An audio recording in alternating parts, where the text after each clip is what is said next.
What's up guys, LS Matt here with another video today, and I have some exciting news, so stay tuned for that.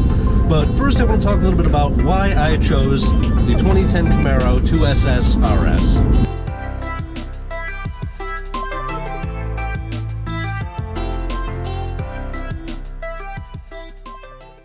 First we're going to start with styling. The Mustangs look great, and so do the Challengers. I know that the Challengers, a lot of people say, look like more like the old car than the Mustangs or the Camaros do, and I have to give it to them. Dodge did a beautiful job with that car, and it is great looking. But for me, what it came down to was, the Challenger looks so much like the old one without actually being the old one, and it's so updated now that I almost felt like that's like replacing your girlfriend with somebody who's very similar looking and trying to convince you that she's still the same person. And, I wanted something that kind of reflected the fact that it's new, but it's still a nod to the old school stuff. So I felt like the Camaro was actually a really good choice for that. Believe it or not, these Camaros, these 2010s, were actually designed by a South Korean man, and he did such a good job with this car. I mean, everything about it, it flows well. It definitely has a big nod back to the retro without actually trying to be the old cars.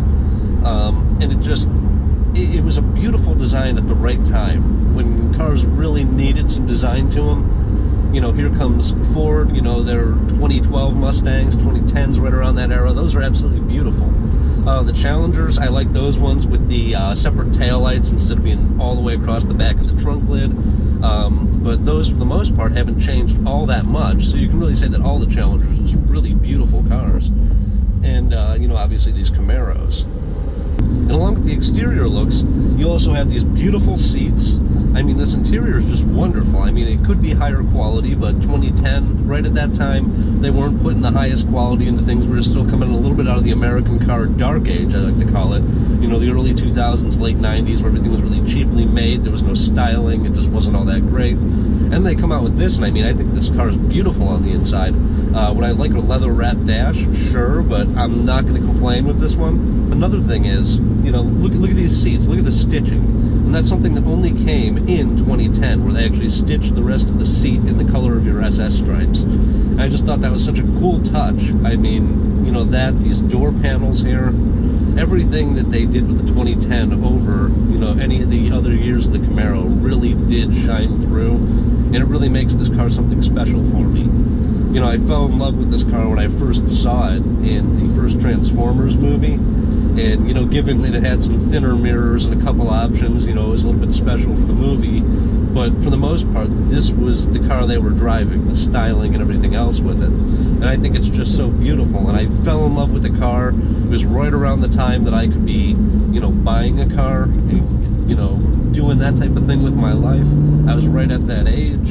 And, it was like looking at it, and I'm sitting there and I'm already thinking about what cars I want to buy. And along comes this Camaro, and it's just so beautiful that I fell in love with it. And I looked at newer ones when I went to go buy this. I looked at brand new ones, but I just couldn't pass up this car how it was. When I was choosing the engine and looking at what car I wanted for the motor in it, I started looking at, the cost to keep it up, the cost to upgrade it. And I really fell in love with this LS block, and everybody knows that LS blocks, since a lot of the things have the same dimensions, you can actually transfer them to, from an LS3 to an LS6, and some parts actually do work on both. And, what I like about that is you've got this block that's really affordable to own and really affordable to upgrade. And, it's not too terrible on gas. I believe the 2010 Camaro back in 2010 was the only one of the three that didn't get the gas guzzler tax, despite the fact that the Mustang has a lower displacement by 1.2 liters, and the car weighs, I think, 400 or 500 pounds less than this. I mean, I am very surprised with what Chevy was able to do with this, especially in an old pushrod, Y-block style type of deal. I mean, the Ford and the Dodge both have the dual overhead cams. Those can help a lot with, gas mileage, fuel efficiency, and, I don't get me wrong, I like that in a block, but this just reminds me of something that's so old school, and it just feels great to know that there are push rods in that engine. It is old school as much as it can be old school, and I can get away with driving it on a daily basis. And it's almost like getting to go back to the 60s and 70s, an era where, I would trade my life today to go back and live in that, because that was the time for me. 60s, 70s, 80s, all that. You know, the music from the 80s, the cars in the early 70s and the late 60s, you know, just the way things were back then was so much better. So this is my way to kind of jump back in time on a daily basis and get to live where I kind of, when I wanted to live, I should say. So the way that this car was done, the way that this motor was done, it just takes me back to a time that, man, I wish I could have lived then. You know, and finally we're going to go with the ride on the cars. You know, Ford did a beautiful job with the Mustang. It feels very nimble. The car actually feels much smaller than this car, despite the fact that it's only 2 inches smaller width and length. I mean, you'd think that this car is much bigger when you get in it and drive it, but it's really not. It's the way you sit in the car and the angles of everything. This car feels massive. And the Challenger feels even more massive, don't get me wrong, but the Mustang did just this beautiful job with, you know, making the car feel nimble and light. But at the same time, the quality of this car, especially when you're talking about the suspension and the parts that really matter when you're slamming this thing through the corners. I mean, I slammed this car through corners at 106 miles an hour. You know, and not just 90-degree corners, but some of those bigger, longer, sweeping twisties and everything. And it really holds the ground. You know, and some of that's due to the, you know, the beefier sway bars and everything underneath it. The lug studs on this car are 7/16. I mean, they're massive. They're almost a half-inch thick. I mean, my lug nuts are huge because of it. The wheels are large on it, so especially on Ohio roads here, you can probably hear and see some of these bumps I'm going over every once in a while. And, you know, that'll really do a number on a car, especially on wheels. And with these 20-inch wheels, it almost just takes all those bumps and runs right over them like they're not even there. You know, and the suspension is the reason why you see a lot of that. It is very stiff suspension in this car, but this car does not get body roll.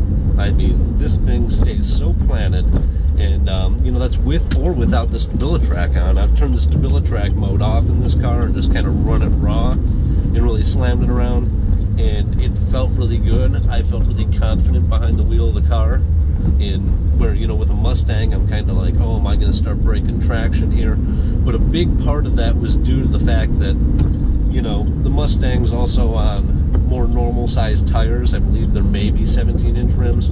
These 20-inch rims with these tires and the backs being 9 wide and the fronts being 8 wide, I mean, this thing just really grips the ground and doesn't want to let go of it.